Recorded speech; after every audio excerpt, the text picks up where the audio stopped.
Ahí está. Así pongo a grabar. Convertir. Bueno, Gad, uno de los profetas.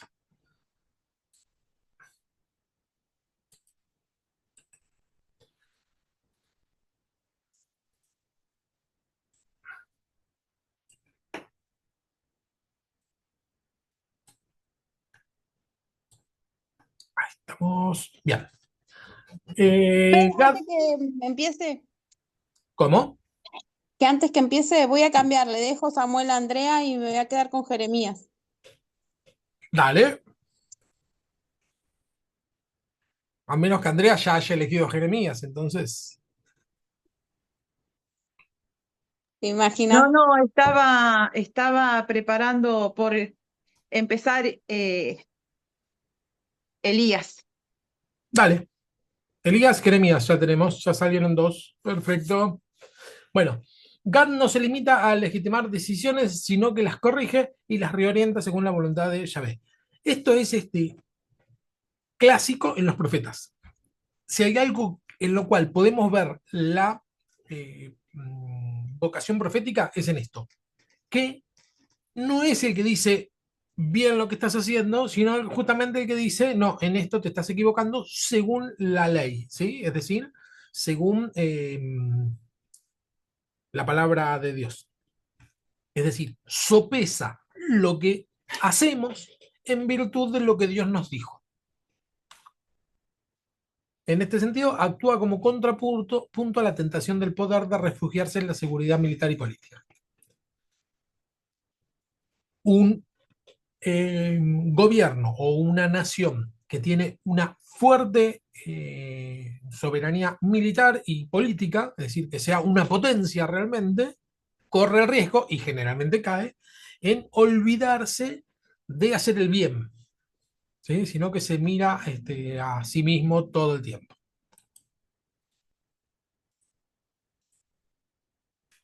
Sus decisiones tienen consecuencias sociales, el pecado del soberano repercute en la vida de los súbditos. Esto también lo habíamos visto un poco la semana pasada. Cuando el soberano, es decir, el líder, el que está al frente, cae en pecado, cobran todos, ¿sí? Es decir, el pueblo sufre.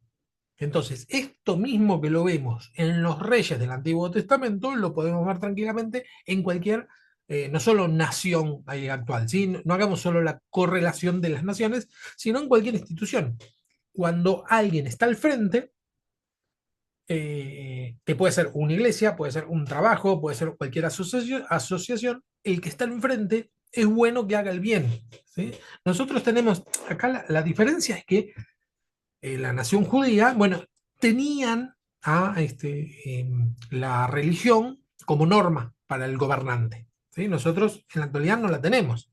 Sin embargo, el conocimiento de lo que está bien y de lo que está mal está en todas las personas. Todos sabemos qué es lo que es correcto y todo lo que es incorrecto. Entonces, si como hijos de Dios tenemos llegada a alguien que está liderando, la vocación profética nos motiva a nosotros a decir, esto no está bien, che. Con todo el amor de Dios, pero cuando vemos algo que no está bien, es necesario decir, esto no está bien. Esa sería la vocación profética, ¿sí? Es cuando digo vocación, me refiero al llamado. Y el llamado a la profecía lo tenemos todo porque somos una nación de profetas, ¿sí? Somos siervos, profetas, reyes, sacerdotes. Toda esa carga la llevamos implícita. ¿Cuál es la diferencia? Que a veces nosotros simplemente podemos hablar con nuestro jefe. En el caso, yo que trabajo en la escuela, mi jefe sería la directora. Entonces yo puedo llegar a la directora y decirle, mira, esto no está bien hacer de tal o cual manera, porque ella me escucha, ¿sí? En la medida que Dios nos va dando el don, vamos teniendo cada vez más llegadas. En eso es que se desarrolla el don.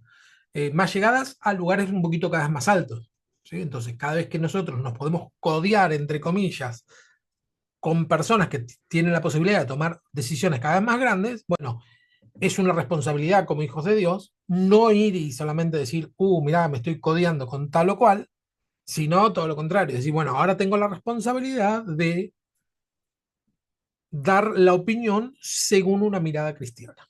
Ese sería el llamado profético. Lo notable es cómo Gad conduce a David hacia un acto de reparación, levantar el altar en la área de Aurana, el Jebuseo, ahí eso está en 2 Samuel 24, 18, 25. Vamos ahí. Hoy estuve peleando con la compu y me olvidé de abrir la aplicación de la Biblia. 2 Samuel.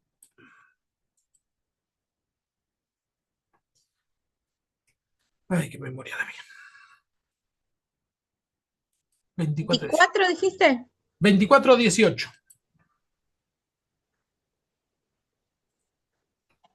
Dice así: vino Gad a donde estaba David aquel día y le dijo: sube y levanta una altar a Jehová en la era de Arauna el Jebuseo. David subió conforme al dicho de Gad, según lo había mandado Jehová. Arauna miró y vio al rey y a sus siervos que venían hacia él. Salió entonces Arauna, se inclinó delante del rey, rostro a tierra, y dijo: ¿por qué viene mi señor el rey a ver a su siervo? David le respondió: para comprarte la era y edificar en ella un altar a Jehová a fin de que cese la mortandad del pueblo. Arauna dijo a David: tome y ofrezca. El Señor le dijo: bueno, hace un sacrificio en ese lugar por boca de Gad, ¿no? Entonces este Arauna dijo: no, no, no, no, no me compres nada, te doy la tierra, haz lo que te le parezca, allí tienes bueyes para el holocausto, los trillos y los yugos de los bueyes para la leña. ¿Sí? Arauna era un buen tipo, y dice: no, no, por favor, faltaba más, no hace falta que pagues nada. Si tenés que hacer un sacrificio con mis bueyes, bueno, quemá el arado, hacer el sacrificio. No hace falta que me los compres. Y a lo que David le dice: no, te los voy a comprar porque no voy a hacer un sacrificio que no me cueste nada. Entonces la enseñanza, acá vemos el perfil de dos tipazos, ¿no? Arauna y David. Es decir, los dos hacen lo correcto. Arauna dice: no, no, ¿cómo le voy a cobrar al rey? Si él quiere hacerlo, listo, que lo haga, ¿no? Lo respeto. Y David no se abusa de eso, porque David podría haber dicho: bueno, sí, dale, está bien, está perfecto, soy el rey, soy el ungido, está perfecto, gracias por los bueyes y los sacrifico. El punto es que ese sacrificio hubiera sido un sacrificio de Arauna, no de David.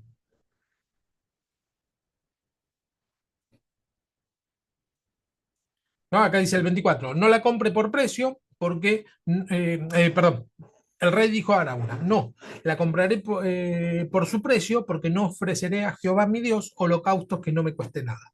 Y David compró la era y los bueyes por 50 siclos de plata, y edificó allí David un altar a Jehová, y sacrificó holocaustos y ofrendas de paz. Entonces Jehová oyó las súplicas de la tierra y cesó la plaga en Israel. El sacrificio que tenía que hacer era por precio.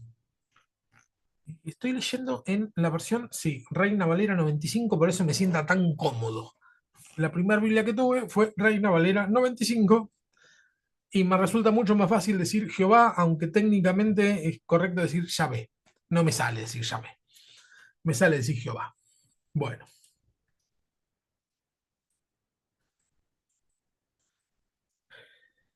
el altar construido en el lugar de las desgracias se transforma en un espacio de reconciliación. La narrativa resalta un detalle teológico profundo. David insiste en pagar el terreno y los bueyes, declarando que no ofrecerá al Señor, acá puse llave, sacrificio que no le cueste nada. La importancia, ese detalle, implica no hacer uso de lo que por derecho podría usar. ¿Sí? No es que David hubiera abusado si tomaba los bueyes, no era un abuso en sí, sino que era hacer una de más. Él, se le estaba ofreciendo, ¿sí? Pero él tenía que ver ese, ese pequeño pasada de rosca, Me ¿no? recuerda aquella, me recuerda esa parte de cuando Jesús estaba en el templo, que lo de la señora esta, la viuda, ¿no? Que tira 2 monedas al alfolí y habla justamente de la persona que derrocha plata así para hacerse ver, Y es como que me imagino esa posición de David, ¿no? Teniendo a todos ante los ojos de Dios, eso no está bien visto, Tal cual, ¿no? tal cual.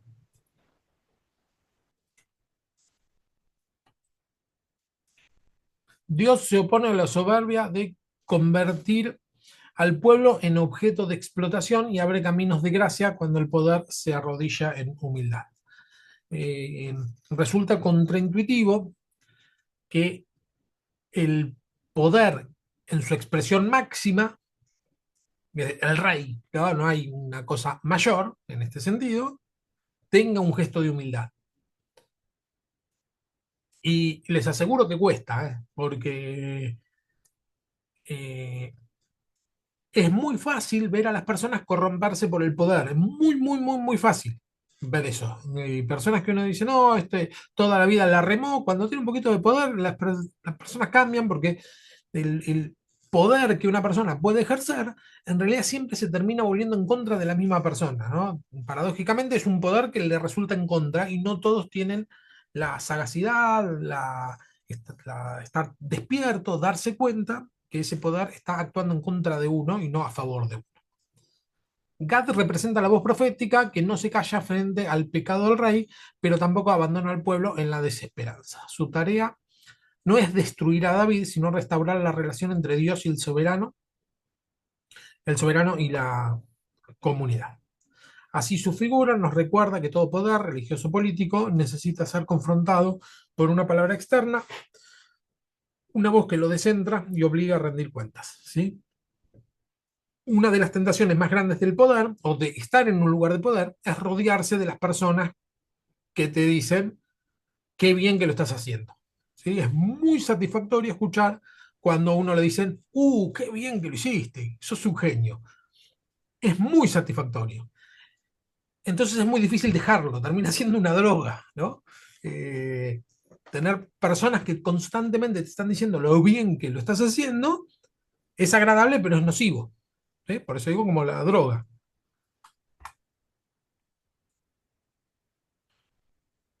Acá cambiamos de personaje. Ah, Saúl, también entre los profetas. Ahí, de eso es de lo que yo voy a hablar, así que. Justo iba a decir, y lástima que no está Charlie, me interrumpiste. Era de lo que había quedado pendiente la semana pasada. Perfecto. Sí. Usted había escrito que entraba -20, pero vos no lo pudiste ver porque no tenés el Ah, WhatsApp. Yo estoy justo te iba a decir, pero no sin. te quería interrumpir. No pude prender el celular, lo tengo cargando ahí. Porque se me Porque apaga. Charlie también compartió un testimonio muy, muy lindo y muy, muy fuerte. Bueno, Sí, gloria a Dios por eso. O sea, cuando, mire, habemos algunas personas que Dios nos ve y dice, vayan detrás de este burro y desátenlo para y tráiganlo, porque lo quiero usar, vea. No solo rebuznamos, por lo menos servimos de algo. bueno, leemos un poquito y cuando quieras haces tu intervención, Ok. Charlie. Bueno, Avísame lo de a qué horas puedo comentar para no molestarte. déjame que haga la intro de Va, este tema y ya cuando quieras.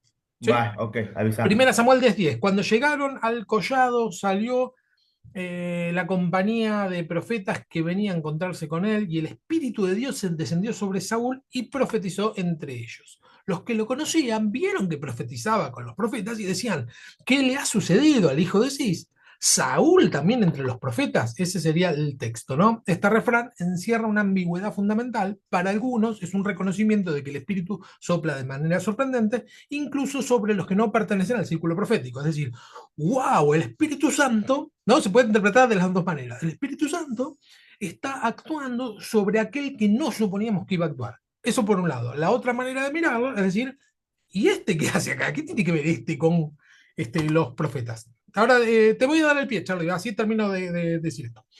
Eh, para otros es una ironía. La profecía de Saúl no se traduce en fidelidad ni en obediencia duradera, sino que es una experiencia pasajera.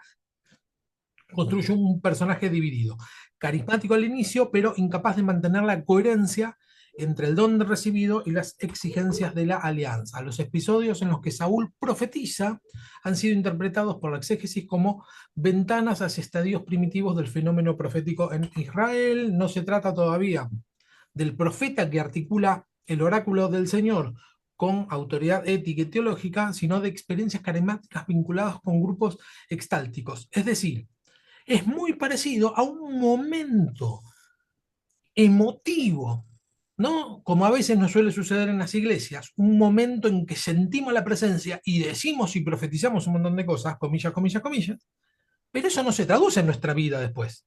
Es un momento extáltico, es decir, un momento de éxtasis, donde estamos en la presencia del Señor, pero por algún motivo no logramos traducir eso que sucedió en el espíritu, porque lo que dice es que el espíritu lo tomó a Saúl, traducir en una vida consecuente a aquello. Entonces termina siendo como una especie de episodio que es como la palabra que brota en la piedra, que rápidamente crece, pero no tiene fundamento y se seca. ¿Sí? Sí, Charlie, ¿qué Bueno, querías acotar? bueno, ya dijiste, por lo menos explicaste más o menos la primera parte, la Sí, presentación del profeta elegido. sí, señor. Bien, es bien complicado hablar de Saúl como profeta porque Saúl no es, o sea, Saúl esencialmente fue escogido como rey y no fue escogido por Dios, fue escogido por el pueblo.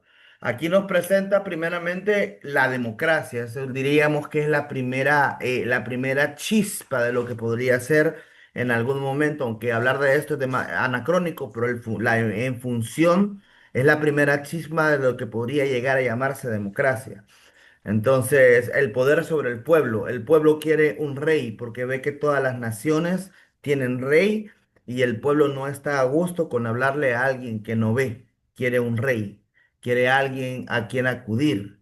Entonces, en este contexto, ya que había dicho la situación política, social y religiosa, escogen a Saúl y lo escogen porque los filisteos son gigantes y Saúl era un hombre grande. No sé si era tan gigante como los filisteos, pero se describe como alguien de una estatura superior a la normal. Sí, Entonces, la democracia es casi siempre, ¿verdad?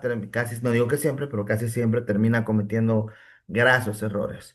Entonces, acá viene Saúl y lo primero que hace Saúl es irse a esconder porque él no quería. Y pues a través de todo el camino de la vida de Saúl vemos que él podría tener un problema de muy baja autoestima o inclusive de una baja aceptación de sí mismo, porque siempre el miedo a equivocarse, el temor a moverse, el temor al qué dirán va a ser algo fundamental en él. Ahora, el tema que nos da aquí es que es algo complejo porque la verdad, él no es un profeta. Sin embargo, todo rey tiene que ser ungido. Y ahí hay un detalle que tiene que ser ungido y tiene que ser tomado por Dios para que pueda reinar. El gran problema acá es que él fue escogido por los hombres. Entonces, acá primero le dan Samuel toma la redoma de aceite. Yo no me acuerdo muy bien si me podés confirmar, Fernando, pero en algún momento Dios le dijo, úngelo, porque eso no me acuerdo sí, realmente. sí, sí, le dice que vaya y dónde lo va a encontrar y le dice, Dios es que le marca a Samuel quién es. Ok, ok. Bueno, entonces de ahí tenemos que él dice en el versículo 5 del capítulo 10, después llegarás a una colina, a la colina de Dios, donde está la guarnición de los filisteos, y sucederá que cuando llegues a la ciudad, ahí encontrarás un grupo de profetas que descienden del lugar alto con arpa, pandero, flauta y lira delante de ellos, y estarán profetizando, dice. Entonces, el Espíritu del Señor vendrá sobre ti con gran poder, profetizarás con ellos y serás cambiado en otro hombre.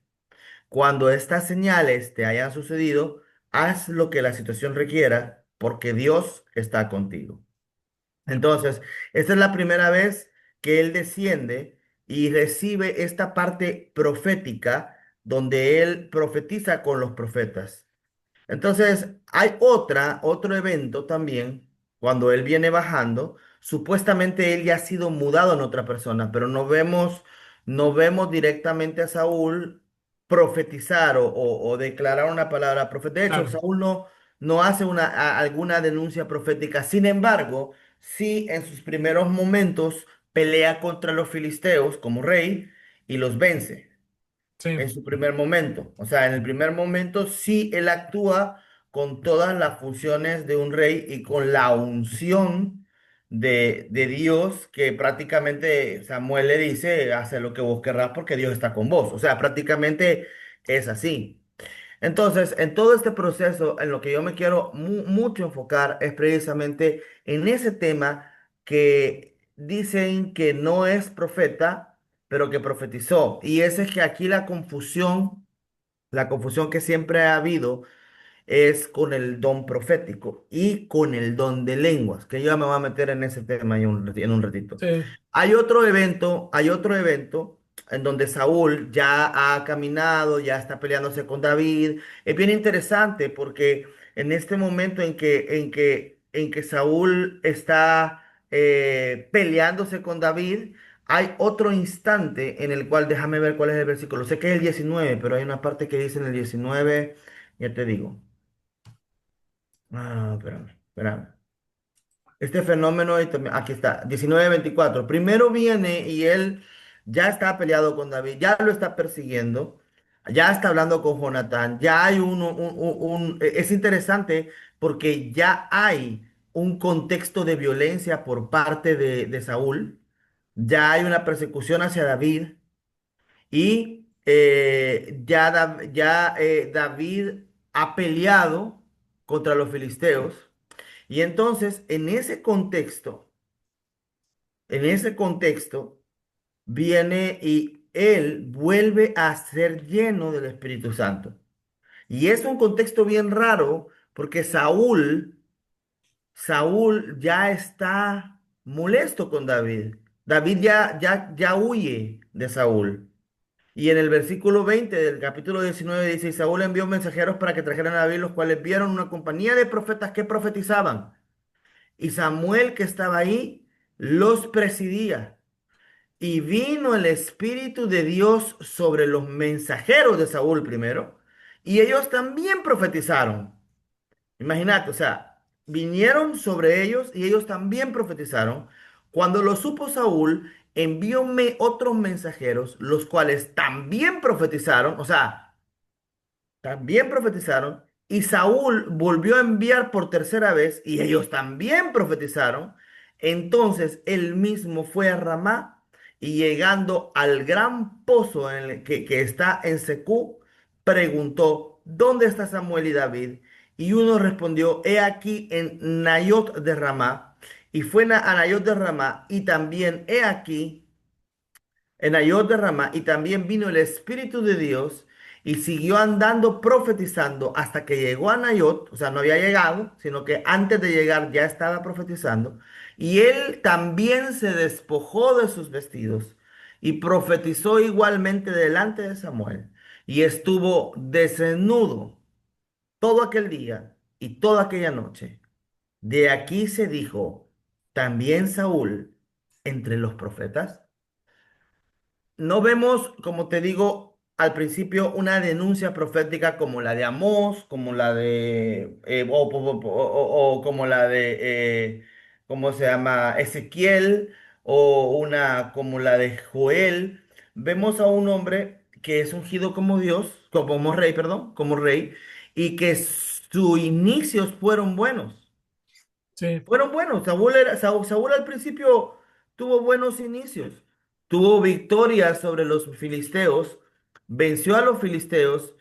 Pero en algún momento su debilidad, su inseguridad, su baja autoestima, el qué dirán, el hecho de que David iba creciendo en las guerras, el hecho de que algunos cantaran, Saúl mató a 1000, David a 10.000, y que David le hiciera algún tipo de sombra, él comenzó a llenar su corazón de cosas que no estaban, entonces, no estaban en el propósito de Dios, y poco a poco va apagando el espíritu en él hasta llegar al punto de ir a de una bruja. El punto sí, acá es el siguiente. Este tema es bien difícil decir que Saúl cumplió con una demanda profética o con algún anuncio de esperanza. Yo diría que el anuncio de esperanza era en el momento de Goliat. Todos sabían que Saúl era grande, todos sabían que estaba ungido, y el mismo Samuel le había dicho a él que él hiciera lo que quisiera porque Dios ya estaba con él. Pero si se dan cuenta, Saúl está esperando que otro tome el lugar que él debía de tomar como Dios, como rey, perdón, que debía tomar como rey. Entonces, en el momento en que él pudo haber hecho un evento de esperanza, tomar su posición de rey, ir al, al, ¿cómo se llama? Al campo de batalla y matar a Goliat, que lo hubiera matado, porque lo dijo Samuel, Dios estaba contigo, lo Claro, hubiera matado. El mismo David decía, yo no toco porque es el ungido de Yahvé, o sea, todos reconocían que él tenía la unción. El único que no lo reconocía era él, porque, o sea, él era una persona demasiado insegura. Todos sabían que Dios lo había ungido, todos sabían que era el rey. Samuel le había dicho que haz lo que quieras si Dios está con vos. Si este chavo solo se paraba y le tiraba una piedra a Goliat, se moría. O sea, Dios estaba con él, claro. pero él no lo creía. Él no tenía fe en sí mismo. Él no tenía ni Las, siquiera algo que yo le he dicho a mi esposa perdón, últimamente. ¿Cómo? las dudas que comenzó a tener Saúl alejaron al Espíritu Santo Claro, y ahí del hay propio un de él. mensaje que tengo para todos porque yo lo he vivido. A veces Dios me dijo, te voy a enviar, date un ejemplo, te voy a enviar a Argentina con un mensaje. Yo vengo a Argentina, estoy en medio de gente que es grosa, porque es grosa, pero que veo cosas acá en Argentina como brujería que yo me pregunto, si aquí hay gente más grosa que yo y que cualquier otro en otro país, ¿por qué está así como está? Y entonces uno se dice, yo no soy Cash Luna, yo no soy Carlos Anacondia, yo no soy Dante Gebel, yo no soy Ricardo Rodríguez. Y entonces uno comienza a meter dudas a su mismo llamado, cuando Dios te ha dicho, yo te escojo a vos porque te envío a vos. Entonces uno comienza a pensar, pero menos, o sea, hay gente más poderosa, más intelectual, más llena del espíritu que yo, porque no escoges a uno de ellos. ¿Yo quién soy para lograr esto? Entonces, cuando uno viene y se mete en ese tema, automáticamente le está diciendo a Dios, vos te equivocaste. Claro, Vos te equivocaste conmigo porque yo creo que yo no soy, es otro, porque yo soy tan insuficiente, tan insuficiente, que vos a saber en qué momento te imaginaste que yo podía hacer algo. Entonces le estamos diciendo al Todopoderoso, ¿sabes qué? Vos te equivocaste, no creo que vos me hayas escogido a mí. Entonces el llamado lo cortamos, lo chachallamos, lo tiramos al suelo, y muchas veces mucha gente se queda estática y es cuando pasa a través de su llamado sin hacer nada y muere sin hacer nada. Entonces, a mí, yo creo que a cualquiera, uno se ve al espejo y dice, yo tengo que lograr esto sin que mi corazón se envanezca, sin que yo me crea la gran cosa, tengo que lograrlo, tengo que creer lo que Dios ha hecho, y eso no lo tenía Saúl. Él tuvo la oportunidad de dar el mensaje de esperanza, de decir, wow, qué rey tenemos, pero lamentablemente el mensaje de esperanza lo dio un niño de 15 14 años que Dios Es que escogió yo, porque el otro no le creó. Charlie, ¿cómo estás? Buenas noches. ¿Cómo Quería estamos? acotar algo, ¿no? Con respecto a eso, Dios, o sea, Dios cuando ya empezó a ver el corazón de Saúl, ¿no? De que empezó a querer ser idolatrado y todo, cómo era él, su persona, él ya empezó a mirar el corazón de este chico, ¿no? De este muchacho, porque, como decían, solamente cuidaba ovejas, pero él lo defendía, o sea, hacía su trabajo con una disciplina, que se enfrentó a un oso, a leones, se ha enfrentado a cosas impresionantes. ¿Por qué? Porque hacía con excelencia y alababa a Dios en todo momento. Entonces yo noto eso, como que Dios empezó a mirar a otra persona, ya a partir de las dudas y de la manera que era Saúl, empezó a formar y a preparar a David para ese momento, ¿no? Porque no creo que sea una piedra la que por una piedra solamente lo haya matado a semejante gigante. Fue la fe que tenía ese chico poniendo todo en manos de Dios, ¿no? Para que en ese momento suceda. No Dios olviden, estuvo. no se olviden en todo este evento que quien escogió como rey a Saúl fue el pueblo. O sea, ese evento no tienen que olvidarlo. que o las personas son las que querían rey. Eso es, ese es uno de los temas más fuertes, porque Claro, desde el, ahí es que No, Saúl, no sabía. el tema es Yo que, pensé que el profeta Samuel, a través de, o sea, de intermediario, fue el que le dijo a o sea, Saúl que Samuel lo por unge, el pueblo no porque sabía. todo, o sea, el tema es así, la gente quiere rey y Dios primero le dice a Samuel, perdón, le dice, mira, estos quieren rey y no te están desechando a vos, que era el profeta, o sea, sino que me están desechando a mí. Vamos a darle rey, le dice. Y el- escoge a Saúl. Ahora, después de escoger a Saúl, Dios sí le dice a Samuel, ungilo.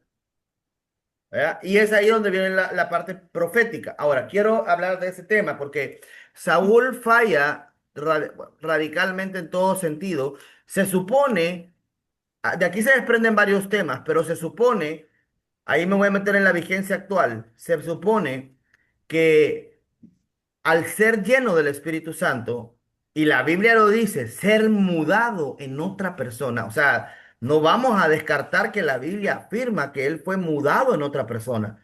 O sea, no es de que se equivocó, que no hizo, que aquella, no, dice la Biblia y fue mudado en otra persona, pero las deficiencias internas de Saúl no le permiten cambiar completamente, sino que es movido por sus propias emociones. Y acá quiero hablar sobre el sistema profético porque la vigencia actual ahí sí hay mucho, ahí sí hay mucho, hay demasiado.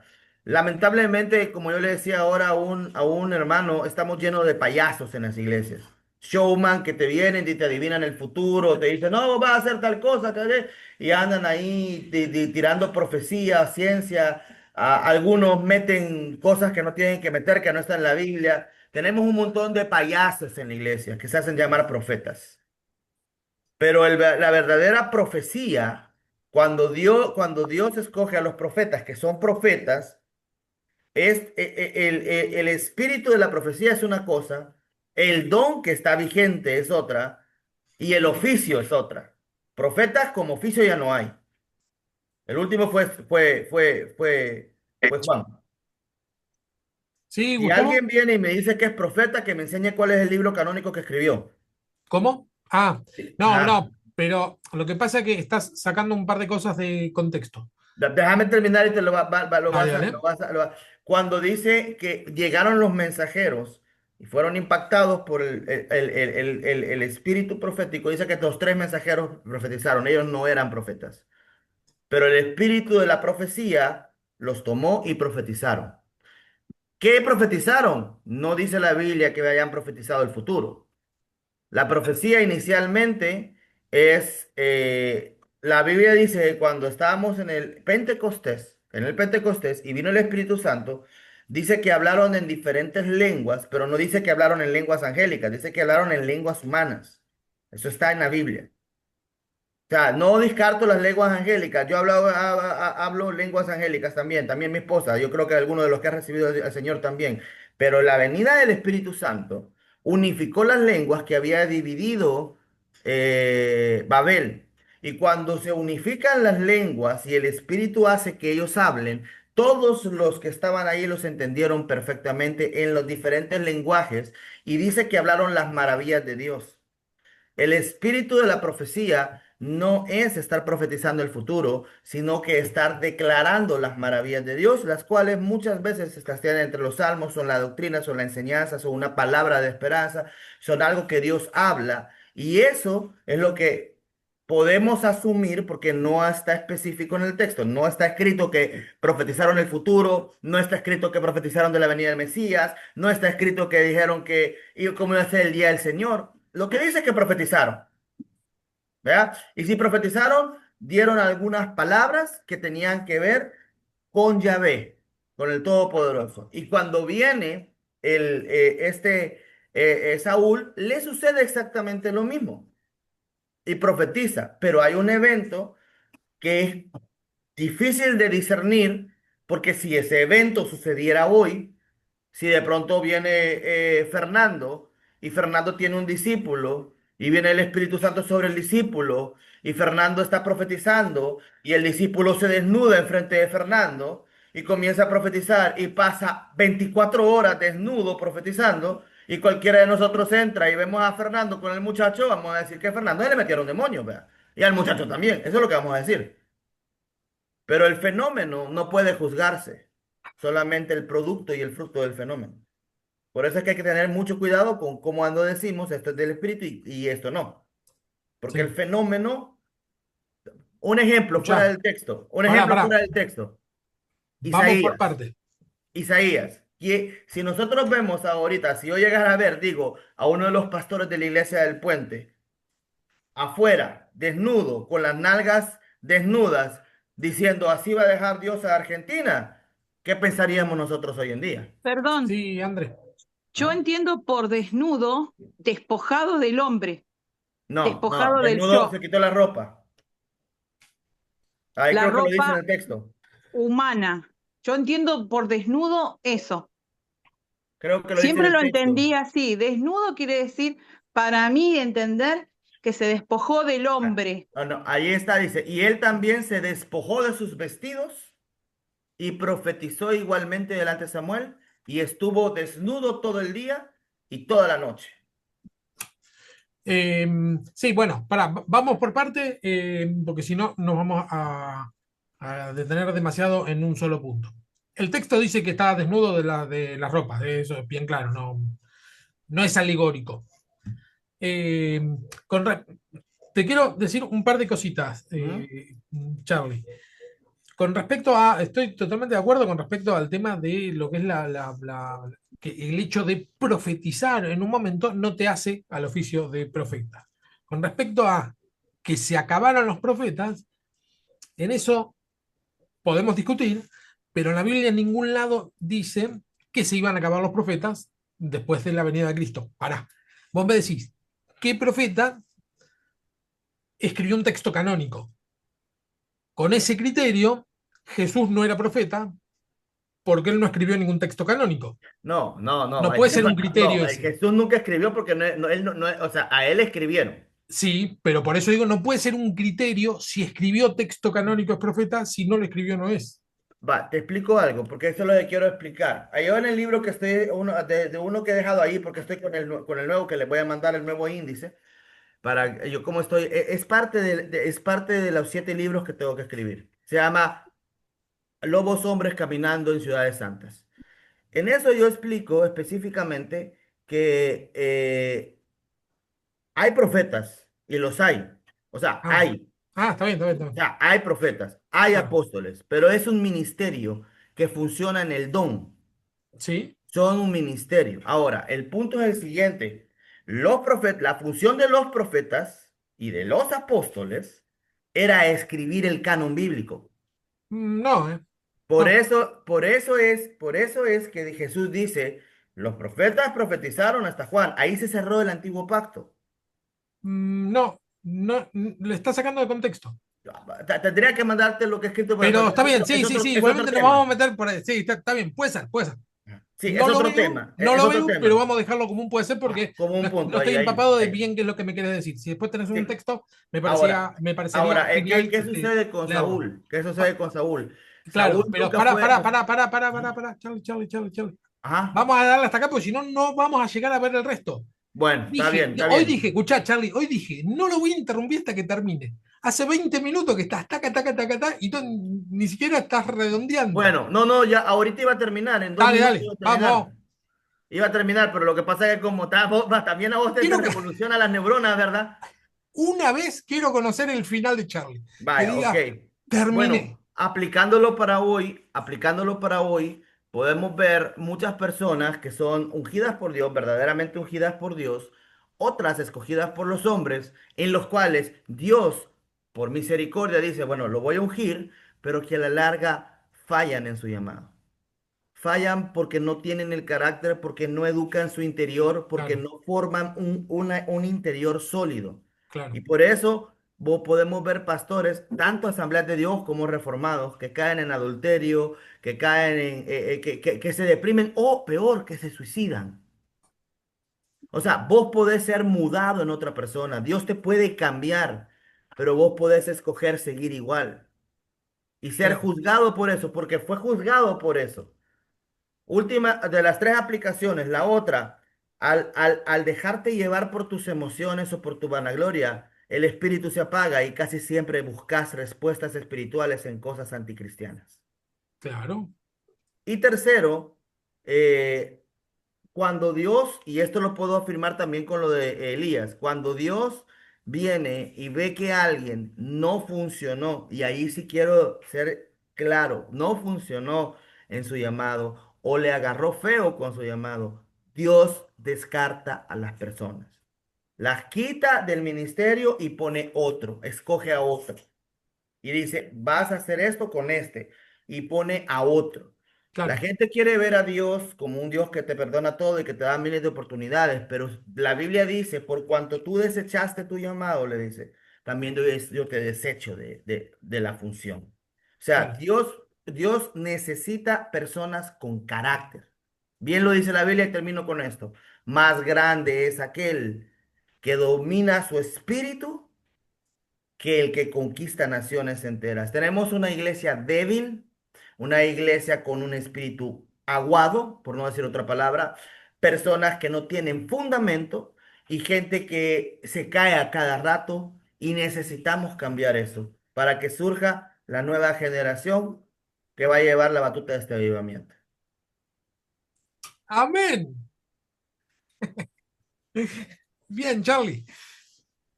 Muy de acuerdo con tus tres conclusiones finales. Quiero decirte algo, pero no quiero que nos enredemos en una discusión, pero quiero decirlo. Me pareció muy divertido, por lo menos, tu mirada eh, por lo menos, interesante para debatir, por eso digo, pero no quiero entrar. El tema de eligieron un rey, por lo tanto eligieron. Entonces ¿qué es democracia porque eligieron? Pero eligieron un rey. Entonces, ¿es monarquía porque era un rey o democracia porque lo eligieron? Me parece re interesante ese juego de palabras, ¿no? Por lo menos, pero es para debatir y por ahí no vamos a terminar. Pero son las dos cosas, interesantes. Me pareció por lo menos interesante. Vamos a avanzar un poquito. Compartir. Bien, todo con respecto a, vamos a cambiar de... Eh, Bueno, eso ya lo dijimos casi todo de Samuel, recibe el don carismático, pero es un momento, ¿no? La conclusión final de Charlie me pareció interesante, ¿no? El tipo, Saúl, es un caso de conquistar naciones, pero no te conquistas a vos mismo, ¿no? Porque él no cambió, no capitalizó ese don que tuvo en cambiar el rumbo de su vida, digamos, ¿no? Fortalecerse, cambiar el carácter, etcétera. Em, Muchas iglesias en la actualidad, esto es un poco también lo que dijo Charlie, suelen validar su autenticidad en una vocación divina a partir de las manifestaciones del Espíritu Santo, como hablar en lenguas, estremecimientos o desmayos, pero estas expresiones pueden ser aunque pueden ser verdaderamente espirituales, pero no constituyen una garantía de que quienes lo experimentan transformen luego su carácter o su manera de vivir. ¿Sí? Es decir, un momento, un flash, puede quedar en un flash y nada más. Bueno, ahora sí, cambiamos de personaje, vamos un poco a David. David aparece en la historia bíblica no solo como guerrero y rey, sino como un hombre de palabra inspirada. El Nuevo Testamento lo reconoce explícitamente como profeta cuando Pedro, al citar el Salmo 17, afirma, ahí en Hechos, ¿no? Dice, cuando está Pedro lleno del Espíritu Santo, dice, siendo profeta, David previó y habló de la resurrección del Mesías, dice. En las últimas palabras de David, 2 Samuel 23, del 1 al 7, se presenta con la fórmula oracular característica. La escena sitúa a David en el territorio de la profecía, no usurpa el oficio de Natán o de Gad. No es que él se dice, no, no, yo no necesito a Natán ni a Gad porque yo soy profeta. No, sin embargo, lo reconoce su entorno como profeta, su entorno en el sentido Pedro, ¿no? Cientos de años después, pero sí es su misma comunidad heredada. La escena sitúa a David en el territorio de la profecía, no usurpa el oficio de Natán o Gad, pero habla bajo el soplo del Espíritu para discernir el gobierno justo y el destino del pueblo. Tras la unción de Samuel, el Espíritu del Señor vino sobre David, dice en 1 Samuel 16:13, y de inmediato se lo vincula con la lira y canto que calma a Saúl. No sé si se acuerdan que el tipo tocaba la lira, el chico, y Saúl, que estaba medio loco, se calmaba. Entonces ahí vemos el Espíritu del Señor fluyendo a través de la alabanza. Esto es un texto típico para hablar de alabanza o de la música en la relación con Dios. David conduce el arca a Jerusalén y danza con todas sus fuerzas, ¿no? Toca el arpa, danza, muy vinculado a la música y escribe salmos. Los salmos son canciones. Por lo tanto, es un personaje, David, muy vinculado a la música. En este sentido, David el salmista es una figura profética porque enseña al pueblo a leer la historia, la propia y la ajena, desde la alianza. Siempre la clave, digamos, si en algo tuviéramos que resumir lo que es la vocación profética, tiene que ver con la alianza. Decir, bueno, ¿qué tal venimos en la relación de lo que Dios espera de nosotros y lo que estamos haciendo? En eso se relaciona mucho. No termina ahí, ¿no? Porque si vamos a decir que el profeta solamente denuncia, bueno, es re fácil denunciar. Los escribas y fariseos también denunciaban. Y eso no hace que sea una persona con el don de la profecía. ¿Está bien? Sin embargo, sí es algo inherente al acto profético o a la vocación profética. Dice en Salmo 51, 16, 17, porque no te deleitas en sacrificios, de lo contrario yo lo ofrecería, no te agrada el holocausto, los sacrificios de Dios son espíritu contrito, el corazón contrito y humillado, oh Dios, no desprecias. ¿Qué es lo que vemos en este salmo que se le adjudica a David? La humildad, ¿no? Es decir, ¿qué es lo que Dios está esperando? Es un corazón humillado. Es decir, no exaltado, ni soberbio, ni, como decimos, subido al pony. Porque no te deleitas en sacrificio, de lo contrario yo lo ofrecería, lo repetí, ¿no? Los sacrificios, bueno, sí, lo repetí.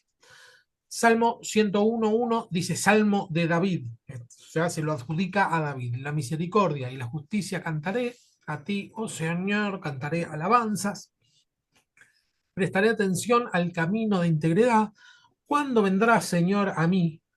En la integridad de mi corazón andaré dentro de mi casa, no pondré cosa indigna delante de mis ojos, aborrezco las obras de los que se desvían, no se aferrará a mí, el corazón perverso se alejará de mí, no conoceré maldad, destruiré al que en secreto calumnia a su prójimo, no toleraré al de ojos altaneros y al corazón arrogante, mis ojos estarán sobre los fieles de la tierra para que moren conmigo, el que anda en camino de integridad me servirá, el que practica el engaño no morará en mi casa, el que habla mentiras no permanecerá en mi presencia. Acá es una petición de principio, una declaración de principios de David. Es decir, yo no me voy a juntar con los que no corresponden, ¿no? ¿Quién me va a servir? Era el rey. Bueno, me voy a rodear de los que te temen, los humildes, los que no, digamos, no me voy a rodear de perversos, los que andan en integridad. Esos son los que van a andar en mi casa. Cada mañana destruiré a todos los impíos de la tierra para exterminar de la ciudad del Señor a todos los que hacen iniquidad. El conjunto de salmos reales, que son el 2, 18, 20, 21, 110, entre otros, hay un montón de salmos reales, es decir, salmos de los reyes, impide sacralizar la monarquía, porque no dicen, la característica de los reyes es que hablan por Dios, es que son los ungidos de Dios, y en ese sentido pueden tomarlo como una especie de mérito propio o como una condición de privilegio. En los salmos reales bíblicos, los reyes se declaran siervos de Dios y se declaran que ellos en realidad hacen lo que Dios les dice, ¿no? Más allá que después les salga o que no les salga o que tengan problemas o no tengan problemas. Esos son dos pesos aparte, ¿no? La característica de los salmos reales, a diferencia de las declaraciones de reyes de otros pueblos, es la humildad, ¿no? Es decir, bueno, yo acá no soy el centro, no soy Dios en la tierra, que es como se podría considerar un rey. No soy la voz de Dios, no, yo soy un siervo de Dios, Dios me habla y yo hablo por él. Es un cambio de paradigma.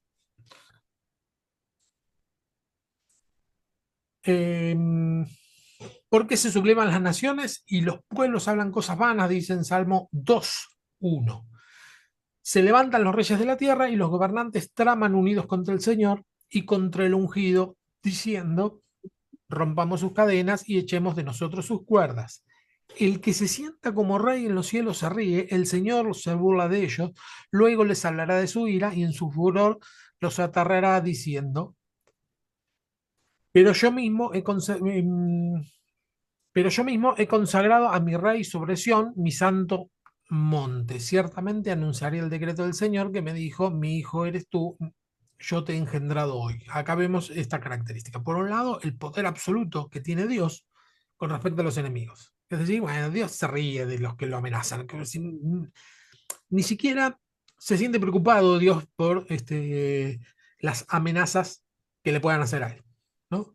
Y por otro lado, habla de sí mismo como hijo de Dios. Yo te he engendrado hoy, mi hijo eres tú. Si bien es un salmo profético, que después va a tener reminiscencias o va a tener la connotación o la nueva visión en Cristo, en este caso está hablando de el rey, ¿sí? El hecho de ser hijo implica, como venimos diciendo, una gran responsabilidad, más que otra cosa, más que un privilegio, ¿sí? Es decir, tiene que rendir cuentas el hijo.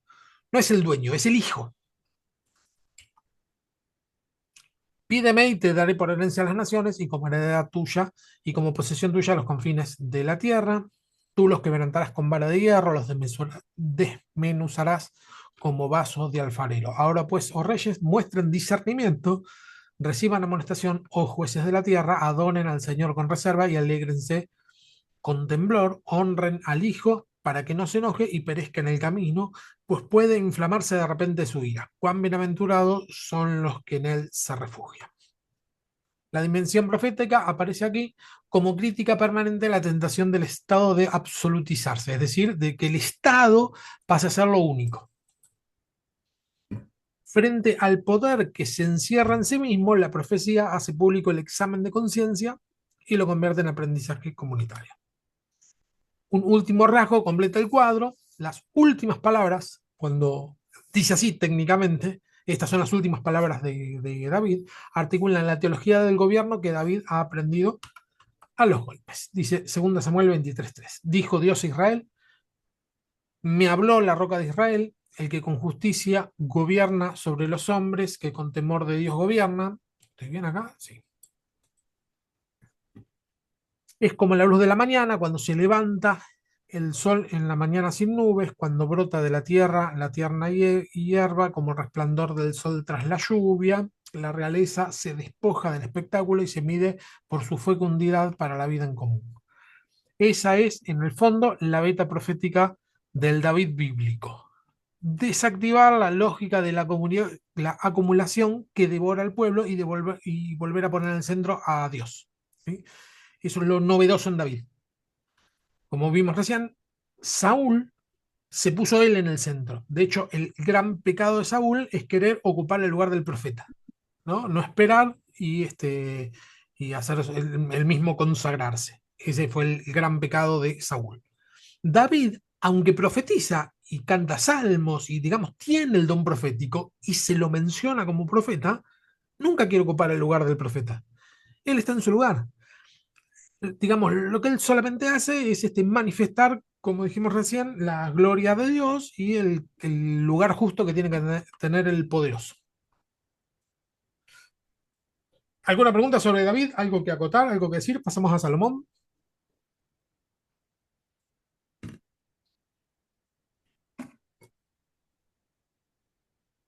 Salomón ocupa un lugar singular en la narrativa deuteronomista, porque en la dedicación del templo, su figura regia se reviste de un tono inequívocamente profético.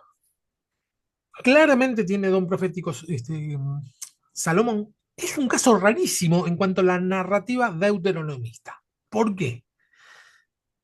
Pasa algo, hay muchas contradicciones en Salomón. La narrativa deuteronomista habíamos dicho que era, si haces las cosas bien te va bien, si haces las cosas mal te va mal. ¿Sí? Salomón es el que se le adjudica Eclesiastés, el libro de Eclesiastés. Eclesiastés es un texto rarísimo, digamos, no es deuteronomista, sino que es casi lo contrario. Viene a decir que tiempo y ocasión le ocurre a todo el mundo. Y que muchas veces injustos prosperan y justos les va mal. ¿No? Dice lo contrario a la tradición deuteronomista. Deuteronomio 28. Bendiciones al justo y consecuencias de ser infiel al pacto. Salomón dice lo contrario. Por otro lado, hay otra contradicción en cuanto a su sabiduría. Vieron que era el hombre más sabio del mundo. Se lo menciona así a Salomón como el tipo con más sabiduría. Y sin embargo vemos que era un déspota en su forma de gobernar. De hecho, cuando él muere, lo primero que le piden al heredero, que nunca me acuerdo si era Jeroboam o Roboam, Jeroboam, lo que le piden. Hace poquito, pero terminando de joder. No. Charlie, ¿estás acotando algo o se te prendió el micrófono más? No, perdón, me cambié de... Estoy peleándome Ah, aquí. bien, bien. No, tranquilo, me cambié de lugar. Estoy peleándome con mi hijastro a ver quién es el que tiene más autoridad sobre mi esposa. Yo voy ganando. Bueno, el hombre más sabio lo que termina sojuzgando muchísimo al pueblo y que el pueblo lo que le pide al heredero es que por favor le saque las cargas que le había puesto Salomón. ¿Sí? Y además tuvo 1000 mujeres, ¿no? Pero las 1000 mujeres, ¿por qué las tuvo? Las tuvo como alianzas políticas, tácticas para expandir su reino. Es decir, que era un tipo, un estadista realmente, que sabía gobernar, pero que iba muy en contra en cuanto a lo que Dios esperaba de él. Entonces, por un lado, por eso hay muchas contradicciones en Salomón, ¿no? Y dentro de la tradición deuteronomista no encaja. ¿Sí? Es una figura totalmente distinta. Pero bueno, vamos con respecto a su oración.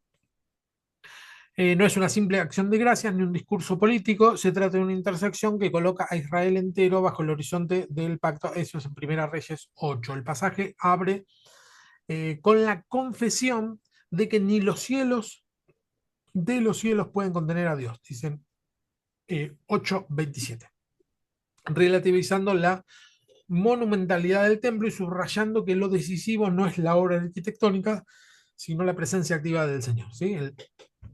Dentro de esta oración, lo que va a decir es, sí, hice un templo gigante, porque el que construye el templo, el primer templo es Salomón. Gigante, majestuoso, monumental. Pero lo que lo hace grande es la presencia de Dios, no lo majestuoso de la arquitectura. Pensé que había puesto el texto, pero no lo puse.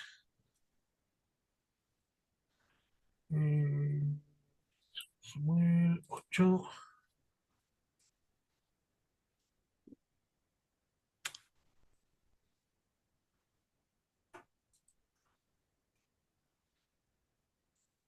¿Qué número era? 35-36.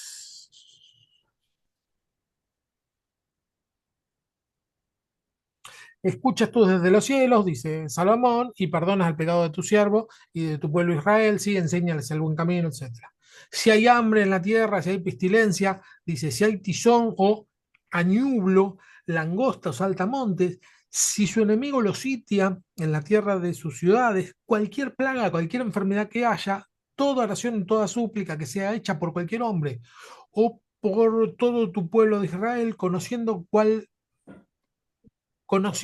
cada cual la aflicción de su corazón y extendiendo sus manos hacia esta casa, escucha tú desde los cielos el lugar de tu morada y perdona, actúa y da a cada uno conforme a todos sus caminos, ya que conoces su corazón, porque solo tú conoces, ¿no? Lo que va a decir es que, bueno, este lugar va a ser un lugar para que cualquiera que ore, cualquiera que extienda sus manos, su oración hacia ti, tú escucharás y le vas a dar conforme a su corazón. Interesante porque no dice conforme a su petición, sino conforme a su corazón, es decir, internamente, si esa persona está en integridad o no está en integridad, ¿no? Y lo interesante es que el 41 dice así, también en cuanto al extranjero que no es de tu pueblo de Israel, cuando venga de una tierra lejana a causa de tu nombre, porque leerá, oirán de tu nombre, de tu mano poderosa, de tu mano extendido, y venga a orar en esta casa, escuchas tú desde los cielos el lugar de tu morada y haz conforme a todo lo que el extranjero te pida, para que todos los pueblos de la tierra conozcan tu nombre, etcétera.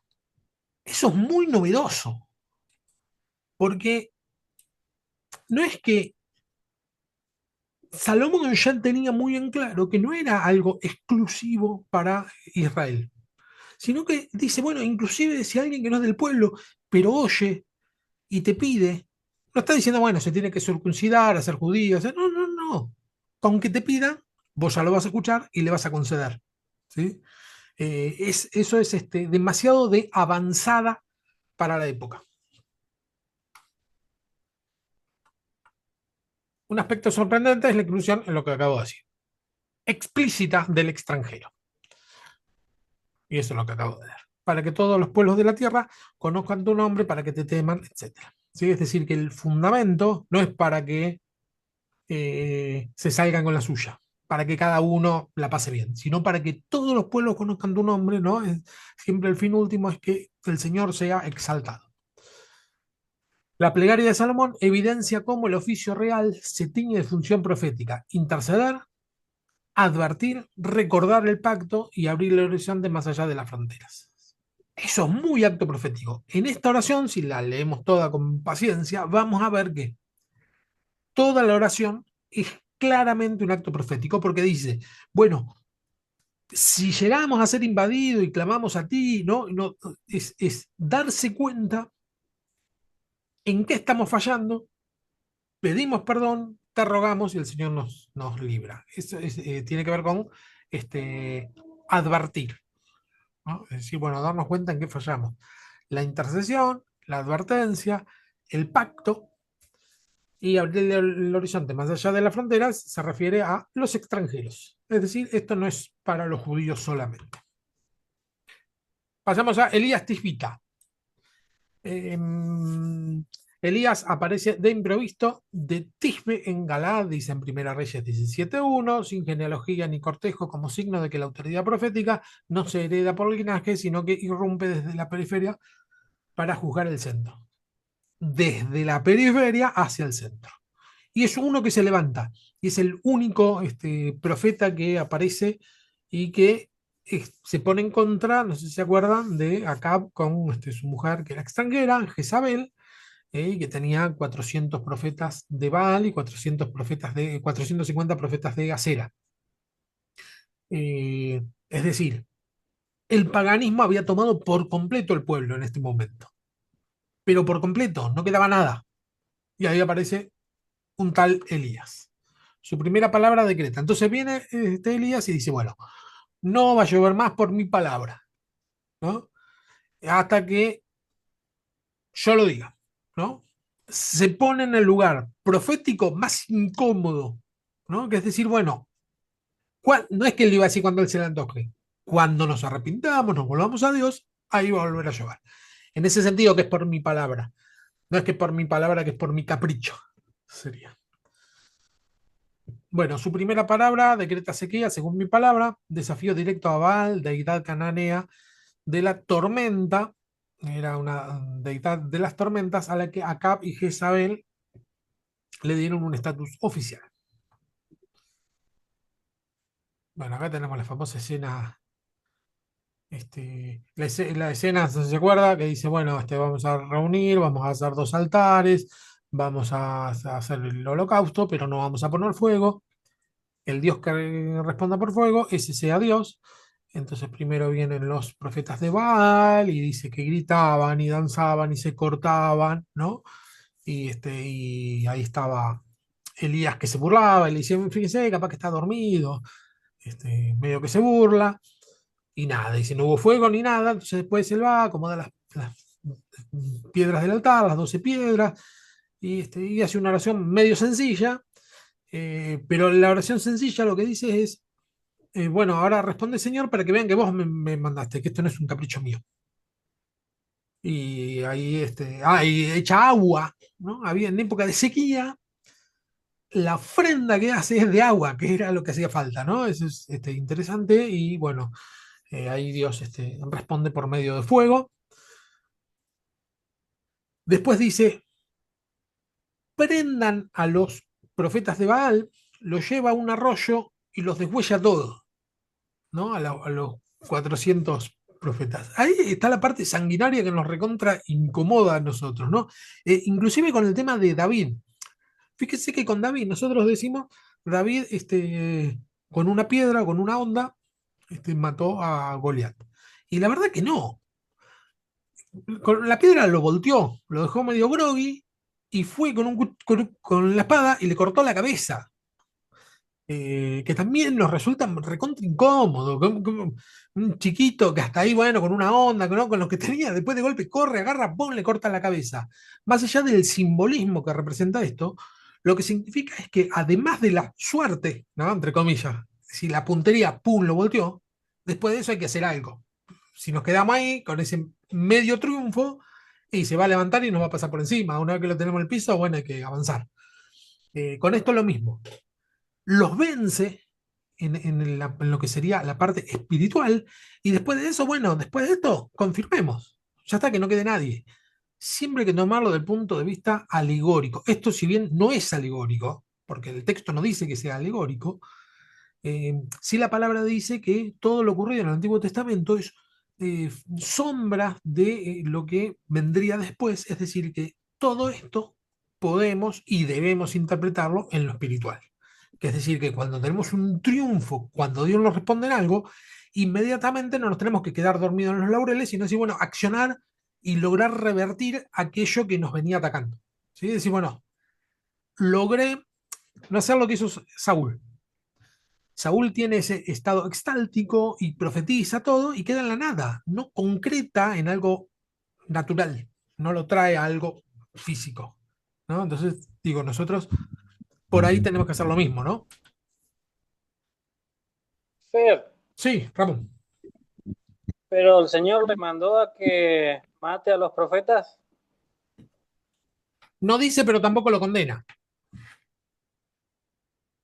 De hecho, después lo sigue acompañando, lo alimenta, lo comisiona, no lo castiga ni en ningún lado, dice que no tenía que hacerlo. No, no es orden de Dios, pero como que a Dios le pareció que estuvo bien.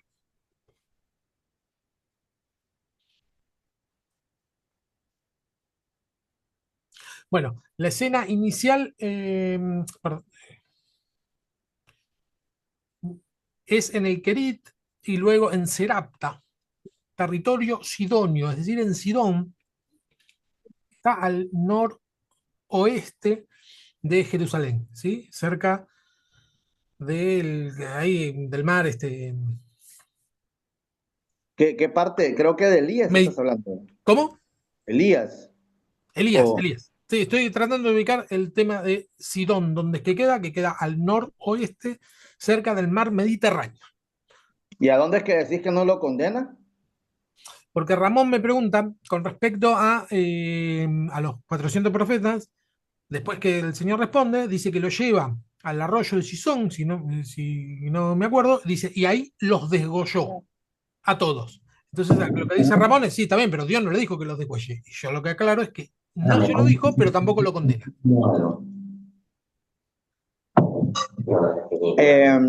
A estudiar. No, no, no, no te puedo decir, no te puedo, Elías es un tema bien interesante porque Elías solo una vez se dice que vino palabra de Jehová, pero de ahí todo lo que hace lo hace sin que diga que vino palabra de Jehová. Elías es una aplicación de la gracia muy fuerte porque él decide cosas y Dios las apoya. Sí, pero fíjate que es un paradigma del profetismo en Israel, Elías. así como, em, ¿cómo estoy con los nombres? Eh,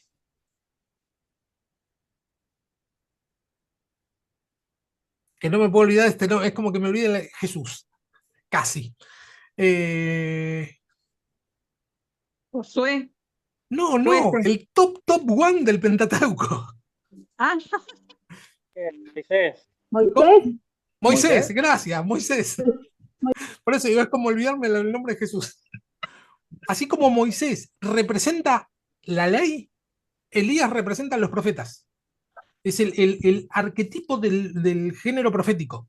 Cuando dice Moisés nos dio la ley, Moisés, o qué dice Moisés y los profetas, de la misma manera en la literatura judía se refieren a Elías para hablar de los profetas. Y cuando hablamos de los profetas, es decir, los Nevi'im, son todos los que vemos en esta materia. Cuando en el monte de la transfiguración aparece Moisés y Elías, se está refiriendo a eso. ¿Sí? Es decir, todo. Elías es un arquetipo, no es un suelto, un solitario o alguien extrambótico o medio raro, sino que es el arquetipo por excelencia de lo que sería el género profético. Sí, pero es verdad lo que decía Charlie. En ningún momento Dios le da palabra a Elías. Muchas veces él hacía los actos porque encima eran 400 profetas de Baal y 450 creo que eran de Acera. Ya será, sí. Que eran-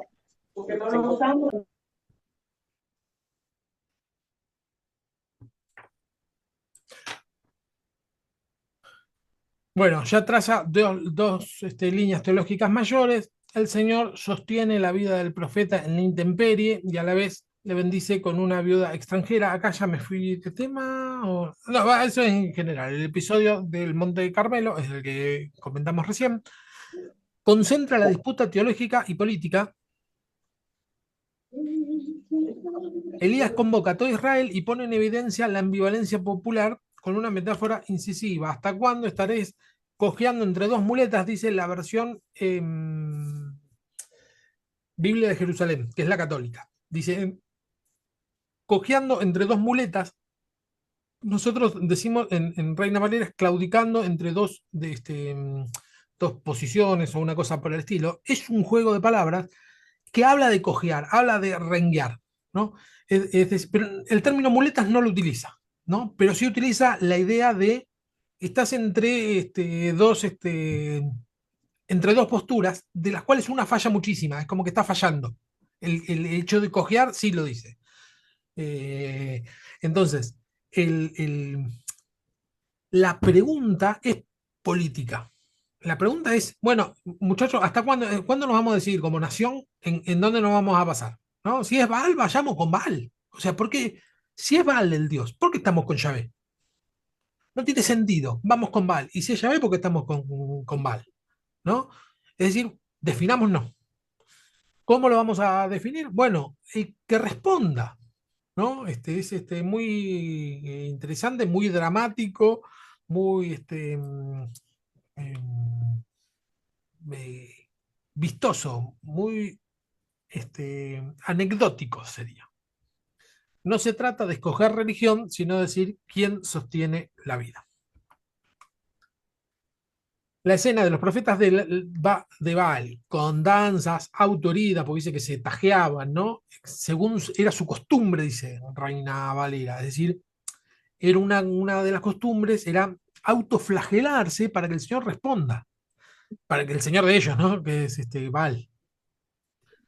Esa práctica se utilizó mucho en los monasterios de la Edad Media, con respecto a autoflagelarse para matar la carne, ¿no? Pero es más o menos lo mismo, para que el Señor responda, me autolastimo. En el mundo evangélico eso no suele suceder, sería muy raro, pero sí es una conducta muy natural del ser humano, de autoflagelarse. Si no lo hacemos de forma física, a veces lo hacemos de forma espiritual, que es machacarnos, decirnos. Bueno, y Elías dice una oración chiquita. Esta breve plegaria de Elías para que conozca este pueblo que tú le haces volver el corazón de ellos, ¿no? Es decir, bueno, ahora, Señor, yo ya llegué hasta acá, a mí me van a matar si no responde, pero él no dice, Señor, salvame la vida, responde porque voy a quedar mal. No, dice, responde para que vean, ¿no?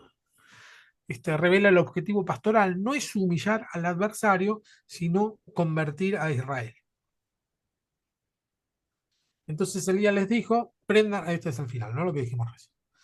Prender a los profetas de Baal para que no escape ninguno, y ellos lo prendieron y lo llevó Elías al arroyo de Sison y allí los desgolló. Es tremendo cómo termina con la palabra desgolló. Bueno, en clave narrativa, la ejecución de los profetas de Baal junto al Sison o Quizón, pero puse el libro, le tengo que hacer más modificaciones que en uno Es le puse Sison, Quizón Fer. y en otro. Es ¿Cómo? Sison. Sí, sí, se puede Sison. decir de las dos maneras. Se puede traducir de las dos maneras, según la versión. Bueno, clausura el episodio con un veredicto severo propio del antiguo ordo sacral. Leído hoy, exige distinguir entre el juicio simbólico contra un sistema religioso opresivo y cualquier pretensión de legitimar violencia religiosa en contextos modernos. ¿Sí? Es decir, tenemos que tener mucho cuidado de no tomar esto como una regla, de destruir a las personas que no comparten con nosotros nuestras propias formas de ver el mundo. Porque esto es revelación de Dios incompleta, porque toda la revelación de Dios se termina completando en Cristo. Y Cristo lo que nos mandó es que amemos a nuestros enemigos, no que los desgollemos. Entonces, como la revelación de Dios es progresiva, hay que tener mucho cuidado de no tomar estos textos ni siquiera como una manera simbólica, de decir, no, no los voy a desgollar, pero los voy a humillar de tal manera que se sientan una basura. Bueno, tampoco, ¿no? Porque no, no es la actitud que debiéramos tener los cristianos. Capítulo 19, habla otro registro, Jezabel lo amenaza. Después de esto, Jezabel les acaba de matar, si no sacamos mal la cuenta, son 850 profetas. 400 de Baal, 450 de Cera, los descuella, y Jezabel sale a amenazar a Elías. Dice que así, no me acuerdo cómo era bien la amenaza, pero dice que te voy a matar. Elías huye, cae en depresión, y aprende, ahí va la peña de Oreb, no sé si se acuerdan, que ahí bueno, el Señor lo alimenta. Generalmente se toma este texto como una depresión, como un mismo síntoma patológico del maníaco depresivo o la persona bipolar, que es que en un momento está eufórico y en otro momento está totalmente que no sirvió para nada, ¿no? Entonces va de solo yo he quedado, no quedó nadie, es decir, allá arriba soy el único que se da cuenta de esto, a no sirvo para nada, ¿no? Va, ping, mato a 400, me voy a esconder. Eh, Puede verse, el texto no lo dice, ¿no? La verdad que no lo dice, pero por los actos podemos ver que algún tipo de patología así tiene. Y lo interesante es que Dios no lo desecha por esto, sino que al contrario, le da de comer, le dice descansa, toma agua, bebé, ¿no? Te espera un largo camino, pero descansa tranquilo. El Señor, bueno, cuando viene dice que hubo un viento, pero el Señor no estuvo en el viento, un terremoto, pero el Señor no estuvo en el terremoto, un fuego, pero no estuvo en el fuego, y luego un silbo apacible y delicado, y le dice, ¿qué haces, Elías? No, también es interesante que nos dice, y el Señor estaba en el viento apacible y delicado. No dice, sino que, y después un viento, y el Señor le dice, ¿qué haces, Elías? Entonces Elías ahí le dice, no, solo yo he quedado y ahora me buscan para matarme, ¿no? Como diciendo, mirá, yo todo lo que hice, ahora me está yendo contra mal. Ahí te tengo yo una disyuntiva. Sí, Vaya, pasa lo del viento, pasa lo de todo eso. Y a Elías, cuando está Dios presentándose, le dice algo, que si lo lees en hebreo, y sos honesto con la traducción, ajá, te vas a dar cuenta que al decirle, ¿sabes qué? Y vas a ir vos y vas a ungir a Eliseo como profeta en tu lugar, sí, en la manera como está escrito, vas a elegir a Eliseo como suplente tuyo. Entonces, yo entiendo que todos quieran ver la parte esa de que no, él no hizo eso, él esto acá, que Dios no desecha, pero la manera como se lo está diciendo y la forma como se lo está diciendo y el espíritu fuerte del texto en hebreo es esa. Lo siento, vos hasta aquí llegaste y me vas a ungir a otro profeta en tu lugar. Así que desde el punto de vista escritural, sí lo está desechando. No lo estudié, a primera vista no me parece, no vamos a discutir en todo, pero ¿por qué no me parece a primera vista? Porque le da un trabajo, si te desecha no te da un trabajo. Si yo despido a alguien, no le digo, vení, mira, vos sos mi empleado, estás despedido, ahora andá y tráeme aquellos papeles, y si ya te despedí. Después que habla con él, le da un trabajo. Para mí, me da la sensación que es que para cuando él deje esta tierra, que de hecho es que es así, que Eliseo lo suplanta cuando él deja la tierra. Pero la verdad es que no leí el texto en hebreo, ni lo estudié en hebreo. Así que, obvio que puede ser que tengas algo, pero lo voy a estudiar, me voy con tarea. Lo voy a estudiar para Váyase la la semana que viene. historia, va a ver que cuando usted hace una Sí, traducción, bien, hay algo hay de algo ahí desechar. como que, mira, o sea, Sí, pues de hecho la plática comienza diciendo, Elías, ¿qué estás haciendo aquí? sí. Entonces, es como que Dios mismo le está diciendo, mira, ¿y vos qué onda acá, bro? ¿Qué andabas por acá? ¿Qué te pasó? Entonces ya comienza toda la plática. Sí, sí, Dice que va obvio que a... hay con muy buenos tratos, con muy buenos tratos, le está diciendo que está equivocado, porque en el texto cuando le dice, volvé por el camino que viniste, como diciendo, mira, lo que hiciste hasta acá no sirvió para nada, volvé por el camino porque todavía te queda mucha tarea. Sí que hay un regaño, con muy buen trato, porque le dice, descansá, comé, con Sí, creo muy que, buen trato, pero le está yo creo diciendo, que Moisés no lo está bien lo trató que más estás mal haciendo. que Sí, Elías. sí, sí. Bueno, hasta acá Lo que dice la Biblia de estudio dice, cuando Dios pregunta, Elías se compadece a sí mismo. En lugar de rechazarlo, el Señor le abre el camino al retiro. El interesante. mandato de ungir a Eliseo equivalía a traspasar su autoridad y poder a un nuevo profeta. Claro, sí. Pero vos fíjate que si es que es así como, como lo estamos viendo, que lo desecha, no es en el sentido como lo hizo con Saúl, que directamente ya ni le habla, le pide a Samuel que unja a otro, es como ya ni lo utiliza. En este caso no, le dice, bueno, listo, hasta acá llegaste, genial por el trabajo que hiciste, vamos a hacer un poquito más y ya te vas a retirar de esta tierra y no pasa por muerte, ¿no? Se lo lleva un torbellino y se va, ¿no? Es como una cosa rara. Bueno, miren, para la semana que viene, bueno, vos elegiste Andrea, ¿no, Elías? Hasta ahora sí, Bien, porque había hecho un tramo de Samuel, que lo había hecho cuando empezamos con sí, la clase. ¿Te acuerdas que te mostré que te había hecho como un cuadro sinóptico y todo? Y ahora estaba estudiando Elías.